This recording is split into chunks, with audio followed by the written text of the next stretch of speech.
Sir இந்த ராமேஸ்வரத்துக்கு பாடத்தில் இப்போ பிரதமர் வந்து திறந்து வைக்கிறார் இல்லைங்க சார். அந்த ராமேஸ்வரம் சென்னையிலேருந்து 2 ரயில் ஏற்கனவே போயிட்டு இருக்கு சார்.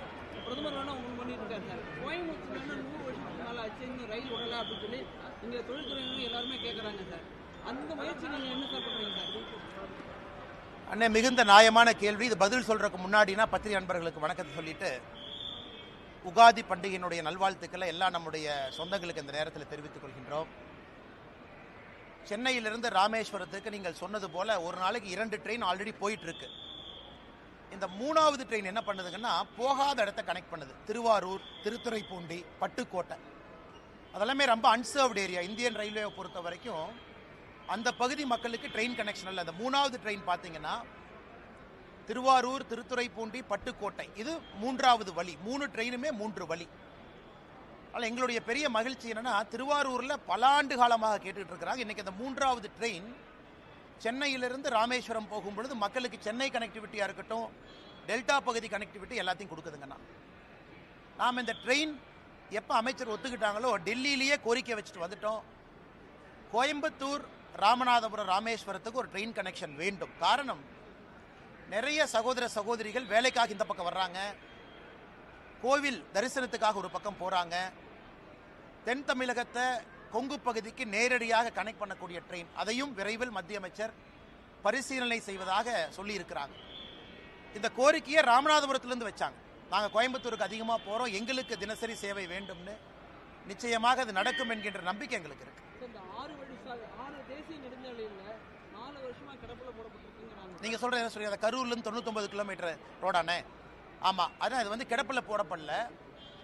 இந்த ப்ரப்போசல் வந்து லேண்ட் அக்விசிஷன் கமிட்டி, நிறைய பேர் இதை எதிர்பார்க்கிற road. So national highway authority of India, NHAI, அவங்ககிட்ட ஒரு லேண்ட் அக்விசிஷன் ரிவ்யூ கமிட்டின்னு ஒரு கமிட்டி இருக்கு. அந்த கமிட்டிக்கு ப்ரப்போசல் இங்கே இருக்கக்கூடிய அதிகாரிகள் அனுப்பியிருக்கிறாங்க. அந்த ரோடு வந்து கரூர்லேருந்து வரக்கூடிய அந்த வெஸ்டர்ன் பைபாஸ், அது 99 கிலோமீட்டர் வருதுங்கன்னா ஒரு இடத்துல ரோடு 2ஆக ஸ்பிளிட் ஆகுது. ஒன்று வந்து பெரியநாயக்கம்பாளையம் இந்த பகுதிக்குள்ளே வந்துடுது, இன்னொன்று வெளியே போகுது, கோவைக்கு வெளியே. இப்போ அந்த கமிட்டியினுடைய ஸ்க்ரூட்னியில் இது இருப்பதாக நான் அறிகின்றேன். அதனால் அந்த கமிட்டி அப்ரூவல் கொடுத்த பிறகு ஃபண்ட் அலோகேட் பண்ணுவாங்க. அப்புறம் மாநில அரசு லேண்ட் அக்விசிஷன் ஆஃபீஸர் அப்பாயிண்ட் பண்ணணும். அதன் பிறகு லேண்டை எடுக்கணும். இது ஒரு ப்ராசஸ்ங்கன்னா இன்னைக்கு ப்ராசஸில் தான் இருக்குது, இது கிடப்பில் இல்லை. இது மத்திய அரசு நிராகரிக்கலை. ஏன்னா இந்த பகுதியினுடைய தொழில்துறை நிறைய பேர்த்தினுடைய கோரிக்கை. அதனால் நிச்சயமாக வருகின்ற காலத்தில் வரும். ஆனால் இது ஒரு காஸ்ட்லியான ப்ராஜெக்ட். நிறைய நிதி ஒதுக்கி இங்கே இருக்கக்கூடிய டிராஃபிக் கன்ஜெஷன் நிறைய, இப்போ இருக்கக்கூடிய கரண்ட் ரோடு பார்த்தீங்கன்னா ஏகப்பட்ட ஆக்சிடென்ட் ஆகுது. தமிழகத்தில் அதிகமாக ஆக்சிடென்ட் ஆகக்கூடிய ரோடு இன்னைக்கு கோயம்புத்தூர், கரூர் இடையில் இருக்கக்கூடிய நேஷனல் ஹைவே. அதனால் இதை எல்லாத்தையும் கவனிச்சுக்கிட்டு இருக்கிறாங்க, நாங்களும் ஃபாலோ அப் பண்ணிக்கிட்டு இருக்கோம்.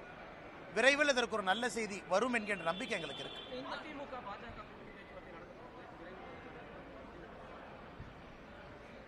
ஆனால் அதை பற்றி நான் எதுவும் பேச விரும்பலைங்கன்னா, காரணம், எங்களுடைய தலைவர்கள், தேசிய தலைவர் நட்டா அவர்களாக இருக்கட்டும், உள்துறை அமைச்சர் அமித்ஷா அவர்களாக இருக்கட்டும், நம்முடைய அமைப்பு பொதுச் செயலர் சந்தோஷ்ஜி அவர்களாக இருக்கட்டும், பாரதிய ஜனதா கட்சி தமிழ்நாடு தொண்டர்களுடைய கருத்தை ஒரு தலைவராக நான் பிரதிபலிச்சிருக்கிறேன். இன்னைக்கு தமிழ்நாடு அரசியல் களம் எப்படி இருக்கு, அரசியல் களம் எப்படி மாறி இருக்கு. ஒரு இந்தியா டுடே அப்ரூவல் ரேட்டிங், அந்த சி ஓட்டர் சர்வே நேற்று ஏதோ ஒன்று போட்டாங்க. அந்த சி ஓட்டர்ல ஒரு மாநிலத்தினுடைய முதலமைச்சருடைய அப்ரூவல் ரேட்டிங் வெறும் 27% இருக்கு. வெறும் 27%. இந்தியாவில் ஒரு மாநிலத்தினுடைய எவ்வளவு மோசமான முதலமைச்சராக இருந்தாலும் ஒரு 40-43% இருப்பாங்க. நல்ல முதலமைச்சராக இருந்தால் 65% போவாங்க.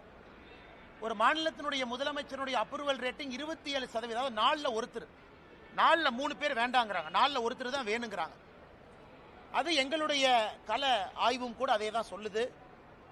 அதே நேரத்தில் தமிழகத்தில் பிரதான கட்சிகள் எப்படி இருக்கிறாங்க, பாரதிய ஜனதா கட்சி, தேசிய ஜனநாயக கூட்டணி, நம்மோடு இருக்கக்கூடிய அண்ணன் டிடிவி தினகரன் அவர்களாக இருக்கட்டும், அண்ணன் ஓபிஎஸ் அவர்களாக இருக்கட்டும், தென் தமிழகத்தினுடைய சூழ்நிலை எப்படியான, தமிழகத்தை பொறுத்த வரைக்கும் எல்லா ஜோனும் ஒரே மாதிரி மக்கள் ஓட்டு போட மாட்டாங்க. தென் தமிழகம் வேறு, வாக்கு செலுத்துவதிலே கொங்கு பகுதி வேறு, மத்திய மண்டலம் வேறு, டெல்டா பகுதி வேறு, சென்னை சுற்றி இருக்கக்கூடிய 36 தொகுதிகள் வேண்டும்.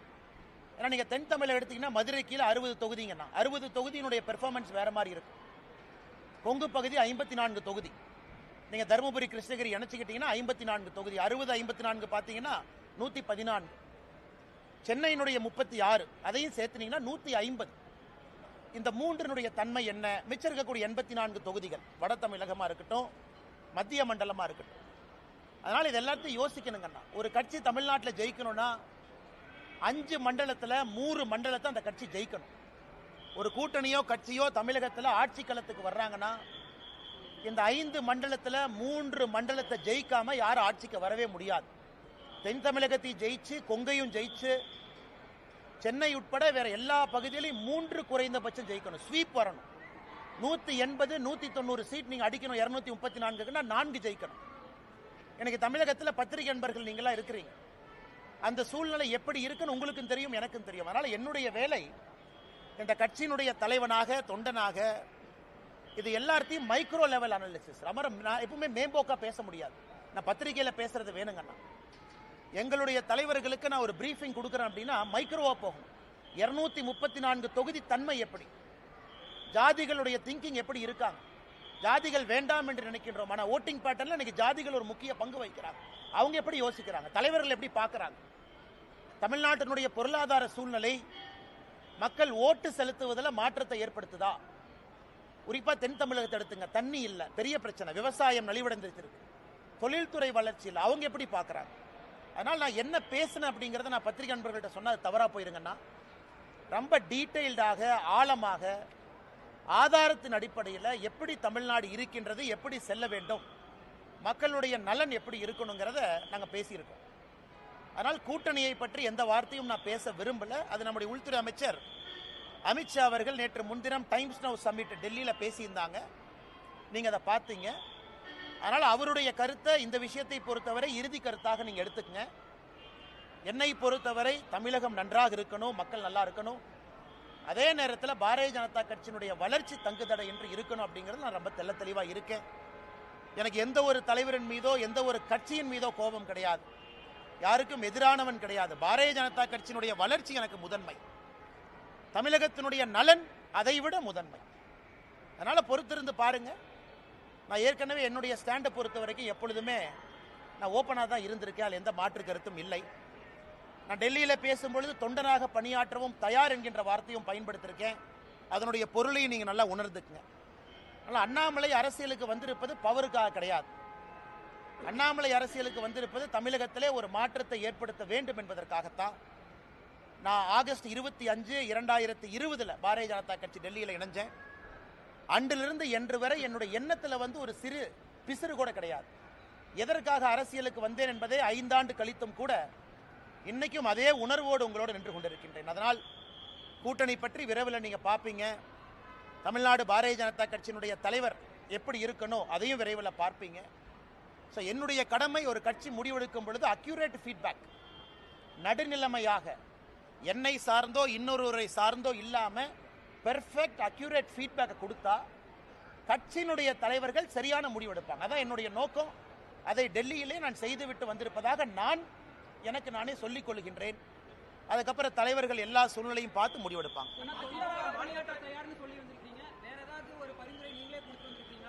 அண்ணே, அதை நான் பேச விரும்பலைங்கண்ணே. அது நான் அதுக்குள்ளே போக விரும்பலை.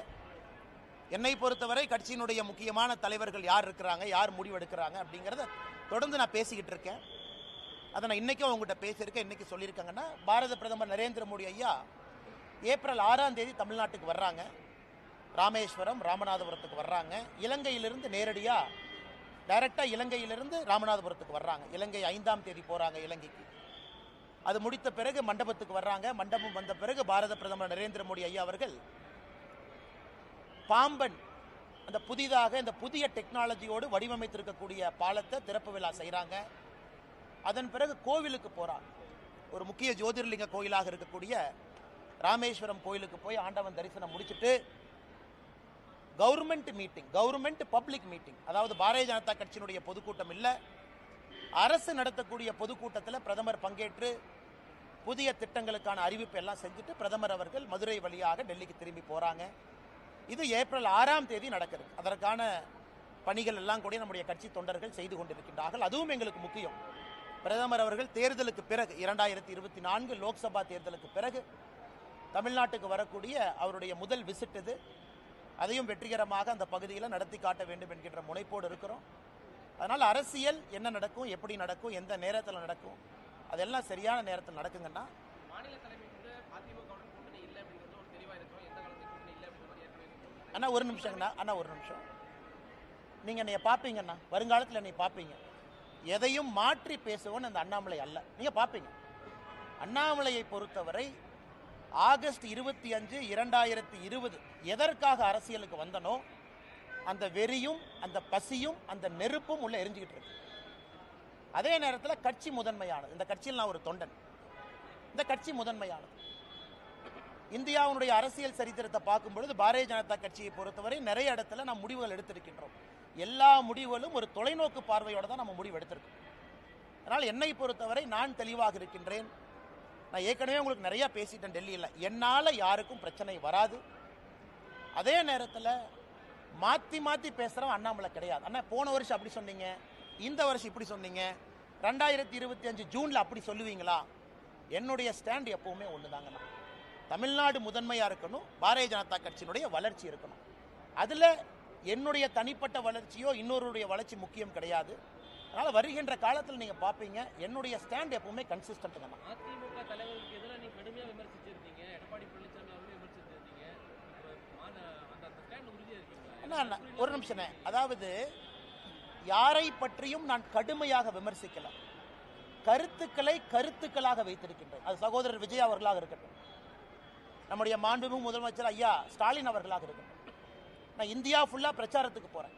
நவீன் பட்நாயக் அவர்கள் ஒரிசாலிருந்து, கர்நாடகாவிலிருந்து, ஆந்திராவிலிருந்து, டெல்லி அரவிந்த் கெஜ்ரிவால் அவர்லேருந்து எல்லா மாநிலத்திற்கும் கிட்டத்தட்ட 13 மாநிலத்தில் இந்த 3 ஆண்டுகள் நான் பிரச்சாரம் பண்ணியிருக்கேன். 13 மாநிலத்தில் எல்லா இடத்திலும் கூட எனக்கு என்ன தனிப்பட்ட விருப்பு வெறுப்பா? எனக்கும் அரவிந்த் கெஜ்ரிவால் அவர்களுக்கும் பங்காளி சண்டையா? கருத்துக்களை கருத்துக்களாக எதிர்கொண்டிருக்கின்றேன். கருத்துக்களை கருத்துக்களாக எதிர்கொள்ளணும். ஏன்னா ஐடியாலஜிக்கலி நம்ம ஸ்டாண்டு வேற வேற ஸ்டாண்டாக இருக்கு.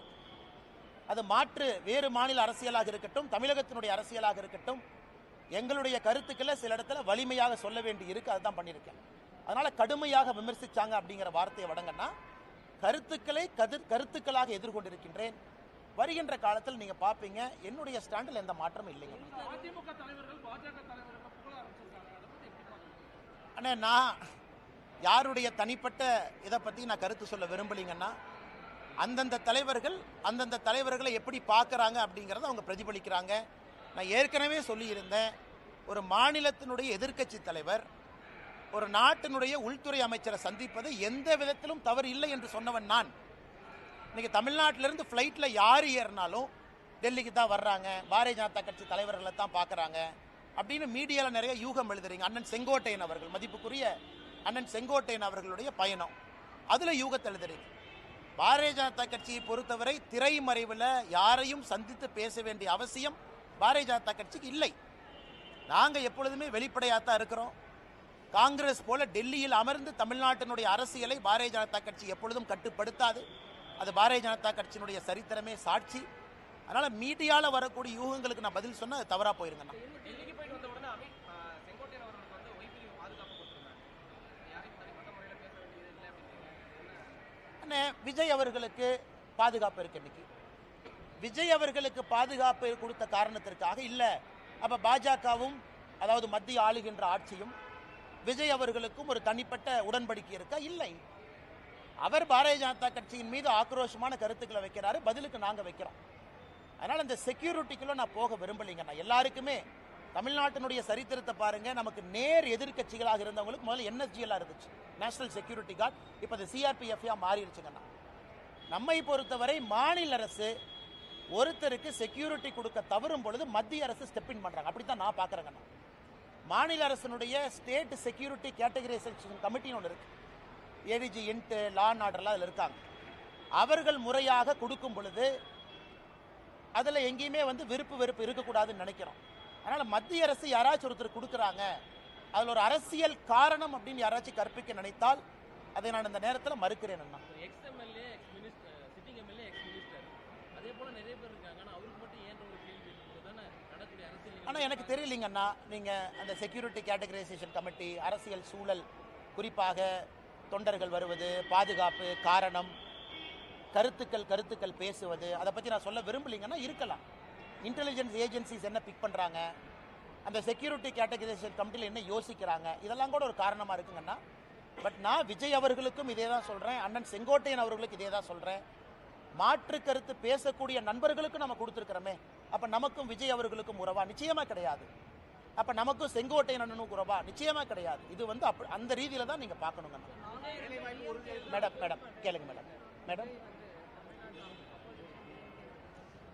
இல்லை மேடம், இன்னவே எல்லா அரசியல் கட்சிகளும் அவர்களுடைய நிலைப்பாட்டை தெரிவிச்சிட்டாங்கன்னா மக்களுக்கு அது ரொம்ப சௌரியமாக போயிடும்.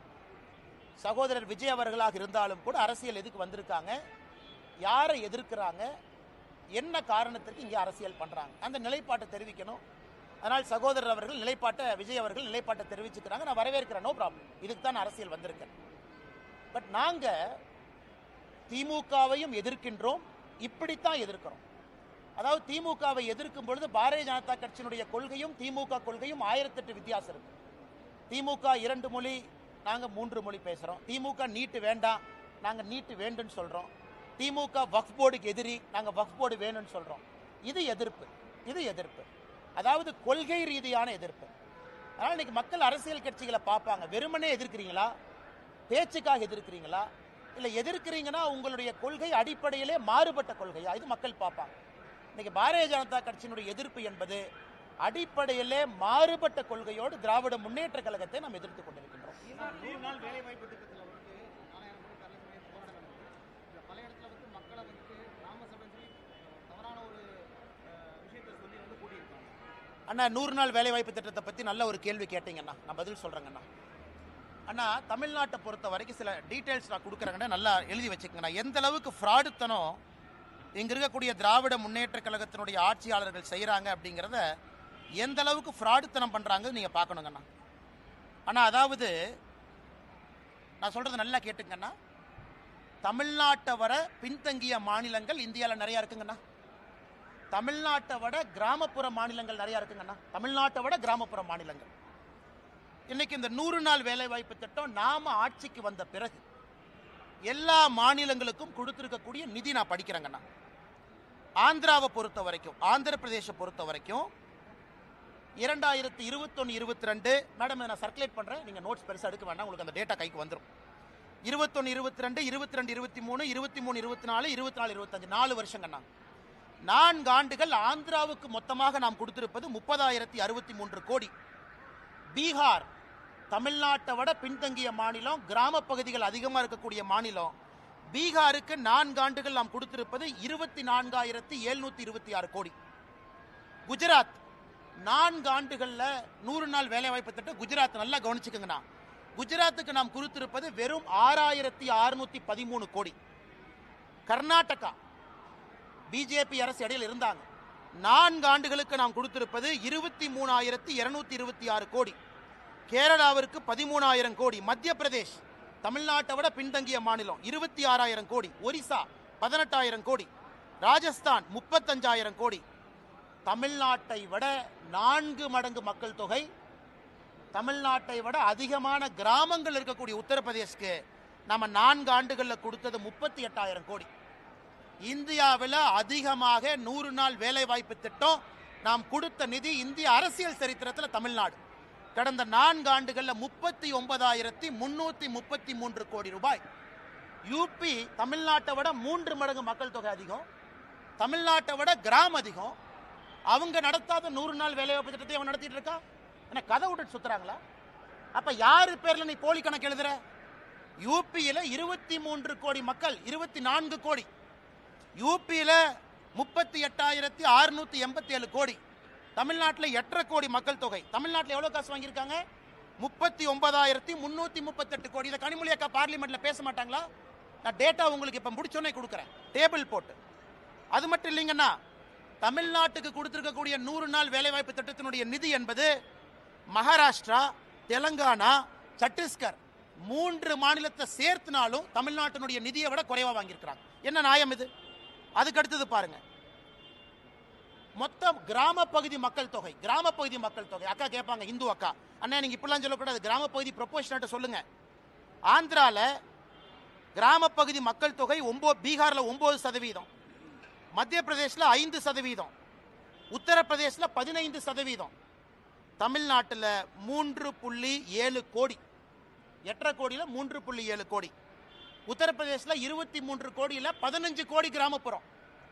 23 கோடி மக்கள் தொகையில் 15 கோடி கிராமப்புறம், அவன் 38,000 கோடி.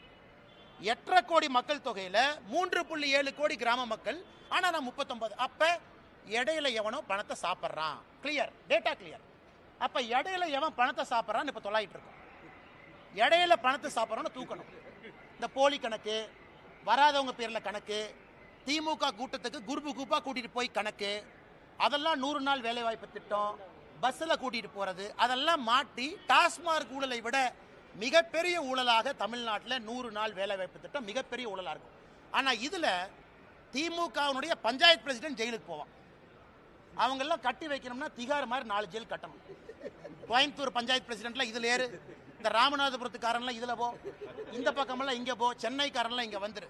திமுகவுடைய பஞ்சாயத்து பிரசிடென்ட் எழுதின போலி கணக்கு டாஸ்மார்க் ஊழலை விட பல மடங்கு இந்த கணக்கு இருக்கும். இந்த டேட்டாவை உங்களுக்கு நான் சமர்ப்பிக்கிறேன், பத்திரிகை நண்பர் பாருங்க. அடுத்தது மேடம் நீங்க சொல்லுங்க, இன்னைக்கு 100 நாள் வேலை வாய்ப்பு திட்டத்தில் நம்ம எல்லாருக்குமே புரிதல் இருக்கு. சம்பளம் ஒரு பர்சன்டேஜ், சம்பளம் 1% வேலைக்கான மெட்டீரியல், இது ரெண்டுமே மத்திய அரசு கொடுக்குறாங்க. உதாரணத்துக்கு நான் ஒரு டேங்க் கட்டுறேன் அல்லது ஒரு குலை வெட்டுறேன், 100 ரூபாய் செலவுனா இன்னைக்கு 60-40 இருக்கும். அந்த டேங்க் வெட்டும் பொழுது சம்பளம் எவ்வளவு சதவீதம் கொடுக்கிறோம், டேங்க் வெட்டுறதுக்கான உபகரணங்கள்.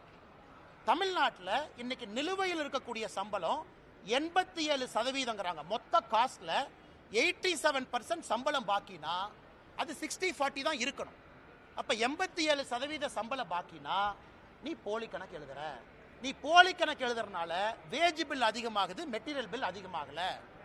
இதையெல்லாம் நான் மத்திய அரசுக்கு கடிதமாக ஆதாரபூர்வமாக ஈரோட்டில் ஒரு பஞ்சாயத்து எடுத்து, ஒரு பஞ்சாயத்தில் மட்டுமே நடக்கக்கூடிய தவறுகளை நான் கடிதம் எழுதிட்டேன். இந்த கேள்வி நீங்கள் கேட்ட பிறகு ரிலீஸ் பண்ணுங்கிறக்காக வெயிட் பண்ணோம். இப்போ என் ட்விட்டர் பக்கத்தில் 1 மணி நேரத்தில் இந்த டேட்டாவை போட்டுறோம். அதனால் எங்களை பொறுத்தவரை மத்திய அரசு ஒரு சிறப்பு அதிகாரிகள் குழுவை போட்டு தமிழ்நாட்டில் 39,000 கோடி ரூபாயும் ஆடிட் பண்ணி, இந்த பெருச்சாளிகள் எவெல்லாம் பணம் திருண்டானோ 4 சிறைச்சாலையை மத்திய அரசினுடைய பணத்தில் கட்டி, அந்த 4 சிறைச்சாலையை நப்பிட்டு தான் அடுத்த பைசா கொடுக்கணும். நான் சொல்றது கரெக்டு தானே? இந்த டேட்டாவை பார்த்துட்டு மேடம் என்கிட்ட, அண்ணா நீங்க கொடுத்த டேட்டா தப்பு, 15 கோடி கிராம மக்கள் தொகை, 23 கோடி யூபி, அவன் 38,000 கோடி, 8.5 கோடி மக்கள் தொகையில 3.5 கோடி கிராமப்புறம், நாம 39,000 கோடி. இந்த மாதிரி அல்வாவை எங்கேயாச்சும் இந்தியாவில் பார்த்துருக்கீங்களாண்ணா? இதை நாங்கள் பேசக்கூடாதாம்மா. இதுல அடுத்த கட்ட அல்வா பாருங்க. இதுல கிராம சபையை கூட்டுறாங்க, எல்லாம் கிராம சபைக்கு ஒடியாங்க. சரி, மக்கள் ஏதாவது ஸ்கீம் அனௌன்ஸ் பண்ணுவாங்கன்னு போனா மோடிக்கு எதிராக கொடி பிடிங்கிறான். அதுலதான் கிராம சபையில மக்கள் கொந்தளிச்சு எழுந்து, ஏயா 39,000 கோடி அந்த மனுஷன் பணம் கொடுத்துருக்கான், நீ பொய் கணக்கு எழுதி அந்த மனுஷன் தெரிஞ்சும் பணம் கொடுத்துருக்கான் மக்களுக்கு போட்டுன்னு, அந்த மனுஷனுக்கு எதிராக நீ கொடி பிடிக்க வைக்கிறேன்னு கிராம சபை கூட்டத்தில் திட்டினதுக்கு அப்புறம் துண்டிக்கான அமைச்சர் எல்லாம் ஓடி இருக்கிறாங்க. அண்ணன் KKS ராமச்சந்திரனை பார்த்தேன். அதனால் பத்திரிகை நண்பர்கள்ட்ட அன்பான வேண்டுகோள், இந்த 100 நாள் வேலைவாய்ப்பு திட்டத்தினுடைய ஊழலை பெரிய அளவில் நீங்கள் எடுத்து பேச வேண்டும் என்று தாழ்மையோடு நான் கேட்டுக்கிறேன். ஏன்னா இது ஏழை மக்களுக்கு போற காசு. இதை ஏன் சீரியஸா நான் பேசுறேன், நான் அரசியல் பேசினா கூட இது ஏழை மக்களுக்கு போற காசு. இதை எவனோ இடையில பொய் கணக்கு எழுதி திருடுறான். அதை விடக்கூடாது. என் ட்விட்டர் பக்கத்தில் 1 மணி நேரத்தில் அந்த கணக்கை நான் போடுறேன், நீங்க பார்த்துட்டு அதன் பிறகு நீங்க சமாதானமாகி டிவியில் நீங்க பேசலாம். தலைவா, ஆமா, ICT அது வர்றங்கண்ணே.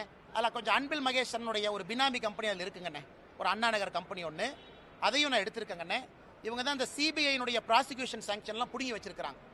உதாரணத்துக்கு சவுக் சங்கர் மேட்டர், அதெல்லாம் கனெக்டட் தான். சவுக் சங்கர் மேட்டர்ல மத்திய அரசனுடைய பணம், நமஸ்தே அப்படிங்கிற ஒரு திட்டம் நம்மளுது, நமஸ்தே திட்டம். யாரெல்லாம் பணியாளர்கள் இருக்கிறாங்க, தூய்மை பணியாளர், அவங்கள ஓனர் ஆக்கக்கூடிய திட்டம். நல்லா புரிஞ்சுக்கணும், தூய்மை பணியாளர்களை ஓனர். ஐயா நீங்க எதுக்கு வேலை பார்க்குறீங்க, நான் உங்களுக்கு லோன் கொடுக்குறேன், நீங்க வண்டி வாங்குங்க, நீங்க செப்டிக் டேங்க் கிளீன் பண்ணுமா, மிஷின் வாங்குங்க, நீங்க அதை கிளீன் பண்ணுங்க அப்படிங்கிறத நமஸ்தே திட்டம். தமிழ்நாட்டில் அம்பேத்கர் ஐயா பேரில் அந்த திட்டத்தை பேரை மாற்றி மத்திய அரசுடைய பணம் வருது. 2 cooperative bank, Kanchipuram, Chennai central cooperative bank, 2 பேங்க்ல எப்படி போலித்தனமாக அக்கவுண்ட் ஆரம்பிச்சு எப்படி போலித்தனமா அந்த பணத்தை ஸ்விண்டில் பண்ணிருக்கான்னு காட்டுறேன். ஆனா இதுக்கும் என்னால சிபிஐ போக முடியலையே. மத்திய அரசு பணமா இருந்தாலும் காங்கிரசினுடைய தலைவர் செல்வ பெருந்தகை ஊழல் பண்ற ஆதாரம் கையில் அப்படியே இருக்கு, லட்டு மாதிரி இருக்கு. ஆனாலும் சிபிஐ உள்ள வர முடியல. காரணம், ப்ராசிக்யூஷன் சாங்ஷன் வித்ட்ரா பண்ணிருக்கிறாங்க. அதனால் போராட்டம் போறோம், எடுக்க போறோம், எத்தனை நாள் தப்பிச்சு போயிடுவாங்க பார்க்கலாம். இவ்வளவு ஊழல்கள் நடக்குது. அதனாலதான் முதலமைச்சருக்கு 27% அதிகம், 2.7 இருந்திருக்கணும். அது ஏதோ டாட் சென்டர்ல மிஸ் ஆகி அது 27 வந்துருச்சு. வேற நான் ஒரு சின்ன மனிதன், நாங்கெல்லாம் வளர்ந்து. அண்ணே நீங்க என்ன சொன்னீங்க? அண்ணே நீ ஒரு நிமிஷம் நல்லா கேட்டுங்க, நல்லா கேட்டுங்க. பாரதிய ஜனதா அண்ணா ஒரு நிமிஷம் அண்ணே, பாரதிய ஜனதா கட்சியில முதலமைச்சர் வேட்பாளர் நாங்க டிக்ளேர் பண்ணல. மற்ற கட்சியில சொல்லிட்டாங்களா? முதலமைச்சர் வேட்பாளர் திமுக யாரு? மு.க. ஸ்டாலின் ஐயா. முதலமைச்சர் வேட்பாளர் அனைத்து இந்திய அண்ணா திராவிட முன்னேற்ற கழகம் யாரு? ஐயா எடப்பாடி பழனிசாமி. அவங்க நேச்சுரலி ஆனா ஐயா முதலமைச்சர் இருந்திருக்கிறாங்க. விஜய் அவங்க கட்சியில முதலமைச்சர் வேட்பாளர் யாரு? அண்ணா விஜய் சொல்லிட்டாங்க. பட் எங்க கட்சியில முதலமைச்சர் வேட்பாளர் சொன்னமா? அப்படி இருந்தும் பாரதிய ஜனதா கட்சி 4வது இடத்துல வந்திருக்குன்னா அதை சரித்திரமாக பார்க்கிறேன். தமிழ்நாட்டில் பாரதிய ஜனதா கட்சியினுடைய தலைவர்கள் கிட்டத்தட்ட 10% அவங்க வர்றாங்க, எதுவுமே சொல்லாமைனா பாரதிய ஜனதா கட்சி எந்த அளவுக்கு கட்சியினுடைய வளர்ச்சி இருக்குன்னு பாருங்க. மேடைக்கு யாராச்சும் மைக் எடுத்து எங்க கட்சியில இவங்க தான் முதலமைச்சர் வேட்பாளர்னு பேரே சொல்லல. இது மக்கள் அவங்களா முடிவு பண்றாங்க. அதனால் பாரதிய ஜனதா கட்சியினுடைய வளர்ச்சி அபிரதமா இருக்குது என்பதை நாம் எல்லாருமே உணர்ந்து பேசும்பொழுது பாலிசி ரீதியாக பேசும்பொழுது திமுகவுக்கு எதிரான நிலைப்பாட்டில் இருக்கிறோம். வக்ஃபோட இருக்கட்டும், இருமொழி கொள்கை, வீட்டு அதிமுகவும் அதே போலதான் அந்த விஷயத்துல அண்ணா எப்ப கூட்டணி அனௌன்ஸ் பண்றாங்களோ அன்னைக்கு இந்த கேள்வி எல்லாம் கேளுங்க தலைவா. நான் இன்னைக்கு ஊழலை பத்தி பேசிட்டேன், எங்க நிலைப்பாட்டை பத்தி பேசிட்டேன், தமிழ்நாட்டில் பாரதிய ஜனதா கட்சியினுடைய வளர்ச்சியை பத்தி பேசிட்டேன். என்னைக்கு அனௌன்ஸ்மெண்ட் நடக்கும் பொழுது தலைவர்கள்லாம் இருப்பாங்க, நீங்க கண்டிப்பா கேளுங்க தலைவா. நான் வேண்டாம் நான் சொல்றேன், அண்ணாமலையினுடைய ஸ்டாண்டு நான் பேசினது 3 வருஷமா, கேள்வி கேளுங்க நான் பதில் சொல்றேன். நான் எப்போ கன்சிஸ்டன்டா இருந்திருக்கேன். நீங்க தான் கொஞ்ச நாளைக்கு முன்னாடி சொன்னீங்க அதிமுகவை பத்தியும் கடுமையா விமர்சனம் பண்ணீங்களே. கருத்துக்களால தொடர்ந்து பேசியிருக்கேன் தலைவா. நான் இன்னைக்கு தலைவரா உங்க முன்னாடி நின்று பேசிக்கிட்டு இருக்கேன். நான் பதில் சொல்றேன். ஃபியூச்சர்ல யார் இந்த மைக்கு முன்னாடி நின்னாலும் கேள்வி கேட்பது உங்கள் உரிமை, பதில் சொல்வது எங்கள் கடமை. நீங்க கண்டிப்பா கேட்கணும், பதில் சொல்லுவாங்க. வேறங்க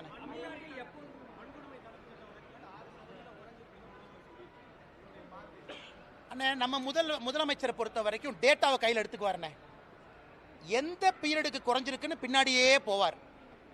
சட்டசபையில் சட்டம் ஒழுங்கு 2011-12 பார்த்தீங்கன்னா சட்டம் ஒழுங்கு குறைஞ்சிருக்குங்கிறார். சரி, நான் கேட்குறேன், முதலமைச்சர் அவர்களே சட்டம் ஒழுங்குல வெள்ளை அறிக்கை ஏன் கொடுக்கல? நான் தொடர்ந்து சொல்வது 2022ஆம் ஆண்டு, அதுக்கப்புறம் என்சிஆர்பி டேட்டா என்ன வரலீங்கண்ணே. நானும் ப்ரெஷர் போட்டுட்டு இருக்கேன், தயவு செஞ்சு என்சிஆர்பி டேட்டாவை கொடுங்க. 2022ஆம் ஆண்டு என்சிஆர்பி டேட்டாவை பார்த்தீங்கன்னா பெண்கள் குழந்தைகளுக்கு எதிரான குற்றம் தமிழ்நாட்டில் ஒரே ஆண்டில் 8.9% உயர்வு. அதுக்கப்புறம் அபிஷியல் டேட்டாவே இல்லை. அதனால முதலமைச்சர் எந்த டேட்டாவை பார்த்து பேசிட்டு இருக்காருன்னா, எந்த டேட்டாவை பார்த்து ஒரு எம்பி, காங்கிரஸ் எம்பி பார்லிமெண்ட்ல கேட்கறாங்க, என்னையா டேட்டாவே சொல்லின்னு. அமைச்சர் சொல்றாங்க, அண்ணே டேட்டா நான் சொல்ல முடியாது, மாநில அரசு டேட்டா கொடுத்தா தான் நான் கொடுக்க முடியும். மாநில அரசு டேட்டா கொடுக்க மாட்டாங்க, கொடுத்தா தானே என்சிஆர்பியில் வரும். ஸோ இவங்களுடைய ஆட்சி வந்த பிறகு குற்றங்கள் அதிகமாக இருக்கு. இது பாராளுமன்றத்தில் அஸ்வினி வைஷ்ணவ் அவங்க பதில் சொல்லியிருக்காங்க. மேடம், நீங்க தமிழ்நாட்டில் டேட்டா கொடுத்தா பப்ளிஷ் பண்றதா எங்க வேலை. தமிழ்நாட்டு அரசு கிட்ட போய் டேட்டா வலுக்கட்டாயமாக வாங்கக்கூடிய உரிமை எங்களுக்கு இல்லை. அதனால முதலமைச்சர் அவர்கள் எந்த காலகட்டத்தை பார்த்துட்டு இருக்காரு, எங்க பப்ளிக் டேட்டா எங்க? பத்திரிகை நண்பர்களுக்கு வெள்ளை அறிக்கை பப்ளிக் டேட்டா கொடுக்கணும். 2021, 22, 23, 24, 25 வேண்டாம், உங்க முன்னாடி கொடுக்கட்டும். உமன் அண்ட் சில்ட்ரன் எவ்வளவு, கேங் ரேப் எவ்வளவு, அட்ராசிட்டி அகேன்ஸ்ட் உமன் எவ்வளவு, SC ST prevention of atrocity act என்ன, எதுவுமே இல்லாம எப்படி நான் பதில் சொல்றது? எந்த பீரியடு, எந்த காலகட்டம், எந்த ரேஷியோ?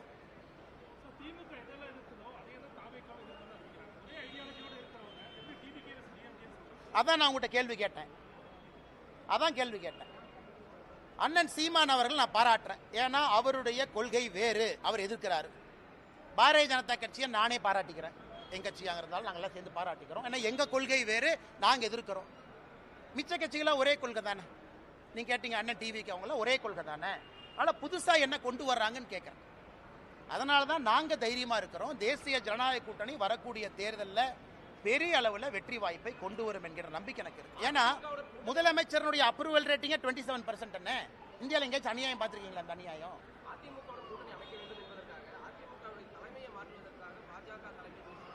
எங்களுக்கு என்ன தலைவா? எங்களுக்கு இந்தியாவில் 1008 வேலை இருக்கு, இதான் எங்க வேலையா? தமிழ்நாட்டில் 1008 வேலை இருக்கு, இதான் எங்க வேலையா? இங்க பாருங்க அண்ணன், அண்ணன் இங்க பாருங்க, மரியாதைக்குரிய அண்ணன் எடப்பாடி பழனிசாமி அவர்கள் தமிழ்நாட்டினுடைய எதிர்க்கட்சி தலைவர். அவருடைய கட்சி தொண்டர்களால் அங்கீகரிக்கப்பட்ட ஒரு தலைவர். இதில் தெளிவாக இப்போ உங்களுக்கு சொல்லிடுறேங்க. எதிர்க்கட்சி தலைவராக இருக்கிறாங்க, முன்னாள் முதலமைச்சராக இருந்திருக்கிறாங்க, அவர்களுடைய தொண்டர்களால் அங்கீகரிக்கப்பட்ட தலைவர். அந்த கட்சிக்குள்ள இருக்கக்கூடிய பிரச்சனைக்குள்ள நான் போலிங்க. தொண்டர்கள் வர்றாங்க, பொதுச் செயலராக ஏற்றுக்கிட்டாங்க. பாரதிய ஜனதா கட்சி எதற்காக இன்னொரு கட்சியில் நாங்கள் தலையொண்ணுங்கன்னா அது எங்கள் வேலையே கிடையாது. எதுக்கு எங்கள் வேலை? மரியாதைக்குரிய அண்ணன் எடப்பாடி பழனிசாமி அவர்கள் எதிர்க்கட்சி தலைவராக உள்துறை அமைச்சர் ஐயாவை போய் பார்க்குறாங்க, பேசிட்டு வர்றாங்க.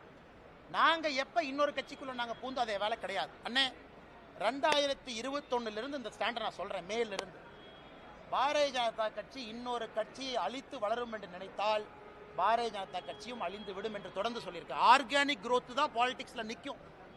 பாரதிய ஜனதா கட்சி எந்த ஒரு கட்சியும் அழிச்சு வரமாட்டோம், எந்த ஒரு கட்சியும் மேனிப்புலேட் பண்ணி வரமாட்டோம். ஜனநாயகம் என்பது 2000 வருஷமா இருந்துச்சு, இன்னும் 10,000 வருஷம் இருக்கும். அதனால் நாங்கள் எந்த கட்சி தலைமை கிட்ட எங்கேயும் போக மாட்டோம். யாரோ ஃப்ளைட் ஏறி வர்றாங்க, யாரோ யாரையோ பார்க்குறாங்க. அதனால் உங்களுடைய முடிச்சுக்களுக்கு நான் எப்படி பதில் சொல்ல முடியுங்கன்னா, எடப்பாடி அண்ணனை பற்றி நான் சொல்லிட்டேனே, மரியாதைக்குரிய எதிர்க்கட்சி தலைவர், அந்த கட்சியினுடைய பொதுச் செயலாளர், அவங்க தொண்டர்களோட கட்சி நடத்துறாங்க. அவங்களுக்கு இருக்கக்கூடிய கோர்ட்டு கேஸ் அவங்க பிரச்சனை. இதுல எங்களுடைய பாத்திரம் எங்க வந்துச்சுங்கன்னா? கடைசி கேள்வி எடுத்துக்கலாமானே? அதுதான் பதில் சொல்லணும்னா, திராவிட முன்னேற்ற கழகத்துக்கு எதிராக தமிழகத்திலே அதிக போராட்டங்களை நடத்தியவங்க யாரு? பாரதிய ஜனதா கட்சி. திமுகவுக்கு எதிராக அதிக டிஃபமேஷன் கேஸ் 1440 கோடி ரூபாய் யார் மேல இருக்கு? என் மேல. கடந்த 4 ஆண்டுகள்ல தமிழகத்தில் ஒரு கட்சி தலைவரின் மீது அதிக எஃப்ஐஆர் போட்டிருக்காங்க. நான் எனக்கு செகண்ட் காம்படிஷன் இல்லை, நான் தான் ஃபர்ஸ்ட். இந்த செகண்ட் ரேஸே இல்லை. எனக்கு போடப்பட்ட எஃப்ஐஆர்ல 10% கூட எனக்கு பின்னாடி இருக்கிற தலைவர் மேல போடல. வீட்டு கொடிக்கம்ப பிரச்சனை ஒன்னு அனலைஸ் பண்ணி பாரு. திராவிட முன்னேற்ற கழகத்தை தீர்க்கமாக எதிர்த்து தினமும் பேசுறது யார்? ஊழலை வெளியே கொண்டு வர்றது யார்? ஒரு ஊழலாக சுட்டி காட்டுவது யார்? இங்கிருந்து டெல்லிக்கும் அங்கிருந்து பிரச்சனையை தீர்ப்பது யார்? ஆனால் என்ன போச்சுன்னா, இன்னைக்கு வாய் வியாபாரிகளுக்கு என்னன்னா, மாமனார் பணம் இருக்கு, கொளுத்து போய் கிடக்குறாங்க. மைக் இருக்கு, மைக் ஓசியில் வந்துடுது, மாமனார் பணம் பின்னாடி இருக்கு, என்ன வேணாலும் பேசலாம். அது தமிழ்நாட்டு அரசியலுடைய சாபக்கேடு. அவங்க எங்க வேலை பார்த்தாங்க? சர்வீஸ் பண்ணாங்களா? 10 ஆண்டு காலம் மத்திய அரசுக்காக உயிரை துச்சமென மதிச்சு புல்லட்டை எதிர்த்து நின்னாங்களா? கிடையாது. சோசியல் சர்வீஸ்னா என்னன்னு மக்களுக்கு அடிப்படையில். என் காலேஜ் முடிச்சோடனே ஒரு பிரைவேட் கம்பெனிக்கு வேலைக்கு போனா இதுவரை தனியார் நிறுவனத்தில் 1 ரூபாய் நான் சம்பாதிச்சது கிடையாது. 1 ரூபாய். ஏன்? பிரைவேட் கன்சர்ன்ல எப்பவுமே போனதில்லை. டே 1ல இருந்து அரசு வேலையில் இருக்க. டே 1ல இருந்து எப்போ வந்து இங்கே பிஎஃப்ஜியில் படிச்சுட்டு ஐஏஎம் லக்னோவில் முடிச்சனோ அப்பிருந்து என்னுடைய சம்பளம் என்பது மக்களுடைய வரிப்பணம் தான் என் சம்பளம் 10 ஆண்டு காலம். அதன் பிறகு விட்டுட்டு அரசியல். இதுவரை தனியார் நிறுவனத்திலிருந்து 1 ரூபாய் நான் சம்பளமாக வேலை செஞ்சு வாங்கல. அப்போ யார் சர்வீஸ் பண்ணுறாங்க? என்னுடைய சொந்த கம்பெனி நடத்துகிறேன், அந்த கம்பெனியினுடைய சேலரி நான் வாங்குறது இல்லை. ஏன்? சேலரி வாங்கினா கான்ஃப்ளிக்ட் ஆஃப் இன்ட்ரெஸ்ட் வரும். நான் இன்னைக்கு பஞ்சாயத்து தலைவர் கூட கிடையாது, இதெல்லாம் நான் பேச மாட்டேன். தனிப்பட்ட பிரச்சனையாக இருந்தாலும் நீங்கள் கேட்குற கேள்விக்காக நான் பேசுகிறேன். சொந்த நிறுவனம் என்னுடைய பேரில் இருக்கு, 40% நான் ஷேர் ஹோல்டர். அந்த நிறுவனத்தினுடைய மாச சம்பளத்தை நான் வாங்குறது இல்லையே. அதை ஒரு 4 பேர் பேசுவான். இல்லை இந்த கம்பெனி போய் இங்கே கான்ட்ராக்ட் போட்டாங்க, இந்த போட்டாங்க, அங்கே போட்டாங்க, அதுவும் பண்ணுறது இல்லையே. ஒரு நேர்மையாக ஒரு அரசியல்வாதியாக வாழ வேண்டும் என்று கொண்டிருக்கின்றேன். அப்புறம் எப்படி என்னை பற்றி அப்படி கருத்து சொல்லானே? அண்ணா நான் யார் பேரையும் சொல்ல. கருத்து எப்படி சொல்லுவீங்க? கருத்து எப்படி சொல்லுவீங்க? திமுக கான்ட்ராக்ட் எடுத்தனா, திமுக ஹைவேஸ் டிபார்ட்மெண்ட்ல என் கம்பெனி வந்து ரோடு போட்டிருக்காங்களா? என் சொந்தக்காரங்க யாராச்சும் இதில் இருக்காங்களா? என்னுடைய சொந்த நிறுவனத்தினுடைய சேலரி நான் எடுக்காம இருக்கு. இதுவரை ஒரு நாள் கூட பிரைவேட் கம்பெனியில் வேலை பார்க்கல. 10 ஆண்டு காலம் மக்கள் வரிப்பணத்தை சம்பளமாக வாங்கியிருக்கேன். என்னுடைய ஹிஸ்டரி உங்க முன்னாடி நின்று இருக்கு. இன்னும் 2 வாரம் கழித்து நான் எங்க இருப்பேன், தனிநபராக என்ன செஞ்சுட்டு இருக்குங்கிறது முக்கியம் கிடையாது. இன்னைக்கு வரைக்கும் நான் வாழ்ந்த வாழ்க்கையை பாடமாக உங்க முன்னாடி வைக்கிறேன். ஏன்? அரசியல் சுத்தம் செய்ய வேண்டும் என்பதற்காக ஒரு வேலையை விட்டுட்டு வந்திருக்கேன். பேட்ச்ல என்னுடைய ரேங்கை பாருங்க. ஐபிஎஸ் பேட்ச்ல நான் கடைசியாலாம் வரல, என் ரேங்கை போய் பாருங்க. 2011 ஐபிஎஸ் பாஸ் அவுட்ல ரேங்க் என்ன? Rank number 2. அத்தனை பேருக்கு ரேங்க் நம்பர் 2ல நீங்க 150 பேர் இருக்கக்கூடிய ஐபிஎஸ் ஆஃபீஸர் இருந்தா இந்தியாவில் எங்க போவீங்க? அது உங்களுக்கு தெரியும். எதற்காக 9 வருஷத்துல வித்துட்டு வந்தேன் அது எனக்கு தெரியும். நான் ஏதோ சராசரியாக அப்படியே தேய்ச்சிக்கிட்டு கல்யாணமா என் மாமனார் கொடுத்த காசுல வண்டி ஓட்டிக்கிட்டு அதுல 2 நிறுவனத்தை நடத்திக்கிட்டு லாட்டரி வித்துக்கிட்டுலாம் இல்லைண்ணே. சொந்தமாக உழைச்சு உங்க முன்னாடி நின்று சுயம்பாக பேசிக்கிட்டு இருக்கேன். எந்த காட்ஃபாதரும் கிடையாது, 0 காட்ஃபாதர். அதனால மிக பெருமையா இருப்பேன். கொஞ்சம் வாய்ப்பேச்சு அதிகம், எனக்கு கொஞ்சம் குறும்பு அதிகம், கொஞ்சம் தன்மானமும் வைராகியமும் கொஞ்சம் அதிகம். அப்பப்போ பிரச்சனை மாட்டிக்கிறேன். அதுக்காக பிரச்சனை வந்தாலும் தன்மானத்தையும் வைராகியத்தையும் எப்போ விட மாட்டேன். எந்த பிரச்சனையை வந்து தனி மனிதனாக விவசாயம் செஞ்சாலும் திரும்ப வந்துகிட்டே தான் இருப்பேன். அண்ணே, கட்சி முதன்மை தெளிவாக சொல்லிட்டேன். நான் தொண்டனாக இருப்பதற்கும் தயார், தெளிவாக சொல்லிட்டேன். நான் இங்கே பவருக்காக வரல, தெளிவாக சொல்லிட்டேன். அதே நேரத்தில் என் ஸ்டாண்டும் மாறாது, அதையும் தெளிவாக சொல்லிட்டேன். கட்சி முடிவெடுக்கும், பார்த்துட்டு இருக்கேன். தேங்க்யூ தலைவா. பொலிட்டிக்கல் கிளாஸே எடுத்திருக்கிறோம்.